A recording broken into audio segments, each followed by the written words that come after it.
Today we're interviewing another one of our creative partners.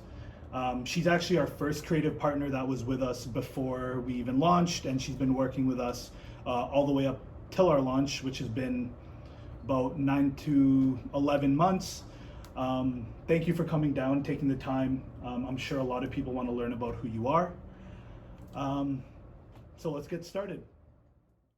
So I'm 21. I'm from the GTA, Toronto, Mississauga area.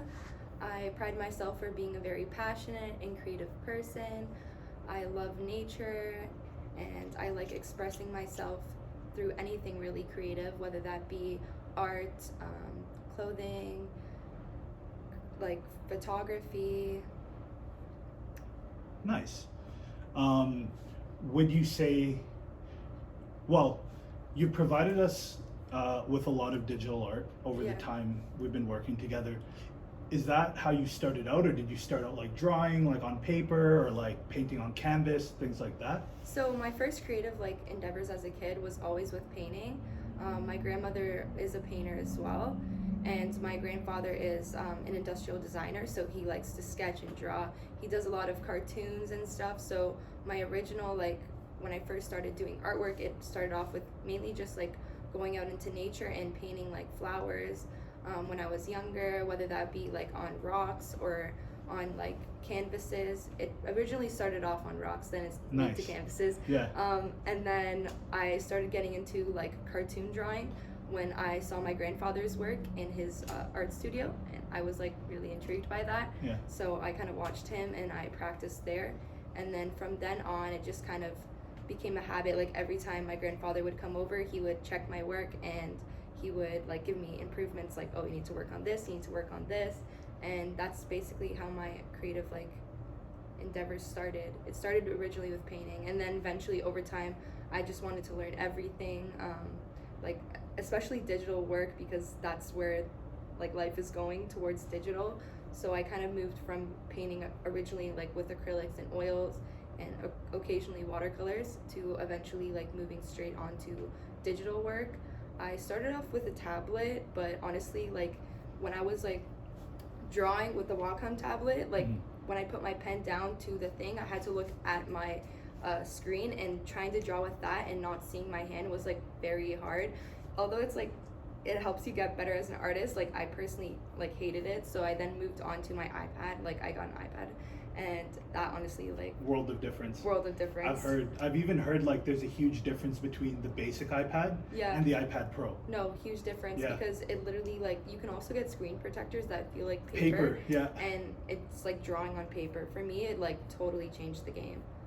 Okay, so from what I take, you're telling us that your family had a big role to play in your development as an artist. Yeah. And also you started drawing on rocks and things like that. That's where it really started.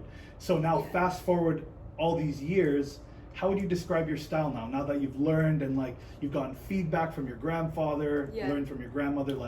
How would you describe your style now? I would say that my style had a really big shift when I went to university. I studied at Waterloo briefly, and I got my first experience being in a drawing class where we had a person come in and we had to draw them nude, and that was the first experience that I ever had drawing a human body, drawing someone at such a vulnerable sensitive spot. And to me that kind of sparked my passion for drawing figures in the human form. Before that, I was not really ever intrigued, and even the first day that I did it, I was totally grossed out. But after that, I started to find a love in the beauty and expression in drawing someone's human form, and from there I've really focused my art on becoming a lot more modern and creative. A lot of artists have inspired me, to Andy Warhol. I love pop art. Right. I love going to the art museum. Right. And from then on, my art style completely changed from something that was a lot more, I want to say, contemporary to something that's a lot more I would say digital and new and modern, more pop art. And yeah, that's kind of how I switched my style, and how I kind of grew into something that I felt represented me and my creativity. I'm always inspired by everything in daily life, especially nature, the people around me. They always have like impacts on my work and how I'm inspired to do things and like maybe change the way I'm doing things or was doing things. Definitely growing up, I was inspired by Banksy. I also loved Rembrandt. I remember my grandfather gave me a book about Rembrandt, and I read everything and looked at all his work, and I was so inspired by the way he captured emotion in the eyes. I myself wanted to capture emotion in my work, and I think that's what really inspires me to create art, is to show other people and express myself emotionally, and to allow someone else to almost like see the way I see life through my own eyes. And I always get this question from everyone: how do you handle your artist block? And for me, I feel like in some ways I don't have an artist block, and that's why this question is so hard to answer for me, because art was really something that I did to express myself emotionally. The only way I could have artist block is if someone was to give me a project and I have to think of an idea, and I wouldn't be able to think of an idea because I'm not expressing myself, because art is always expression for me. So when it comes to like myself and artist block, I always just use music and nature, and especially Pinterest, because Pinterest is great. It's literally just the Google images for like actually creative images.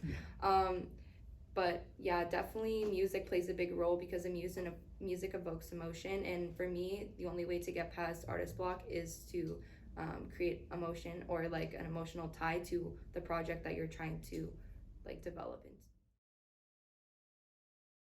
Well, I did go to school for a year. I went to Waterloo, and Right. I honestly really enjoyed the art aspect of school, especially like learning from a professor and like learning certain like ways that you're supposed to draw figures, learning different technicalities, learning about the history of art.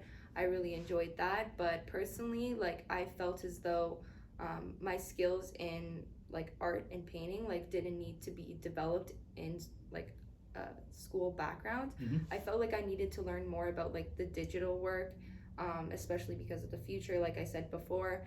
And the program there just wasn't worth the money, in my own personal opinion.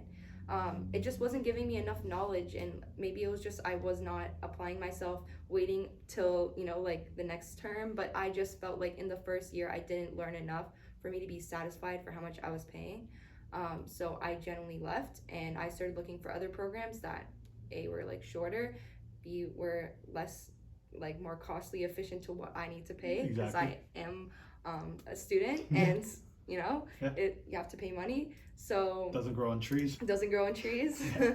So I decided I was going to look towards like more graphic design, the business aspect of things, because I don't have knowledge in those things. Like I feel like I can look to anyone around me for knowledge in the art industry, but I can't look to anyone like for business art industry. Like my father works in business, but he doesn't know the art like side of business. So I felt like I needed to go to school for that. I needed to learn those type of things to help better my career and better myself. And I felt like specifically art school wasn't going to do it for me. Right. And that was it. No, that makes total sense. Yeah. Like you felt what was right for you based on your situation. Exactly. Then you kind of created your own learning path, and here you are today. Exactly. Yeah. Well, coming to think about it, like I feel like we are both on the same plane in life. Like we're both trying to develop our skills, and this business is supposed to like showcase and essentially help artists. So I felt like it was a great opportunity for not only just me but also for them. We can work collaboratively and also like better ourselves and like our experiences in life, and that's why I chose to work with you. Absolutely. And honestly, like I said at the beginning, you're the first person that decided to work with us, and like I really appreciate that. We've spoken to so many artists, and like it's really hard to get people on board when you don't have anything to show. Like we didn't have anything, We showed you a couple shirts that weren't even finalized yet. Remember the original tags and all that? Yeah. So again, like we're really thankful that like you're the first person that decided to work with us, and like we think your art is beautiful. Our customers think your art is beautiful, and hopefully people that are watching this go check it out and feel the same way we do. Exactly. Um, And maybe I can say that I was here from the beginning. yeah, exactly. You definitely will say that. You were here from the beginning. Anyways, thank you so much for taking the time to sit down and chat with us. Do you have any words, any links to direct people to, or I'll just put that in the bio. Just put in the bio. Put it in the bio. All right, no worries. Awesome. Thank you, Mikaela, and we'll see you soon. All right. No problem.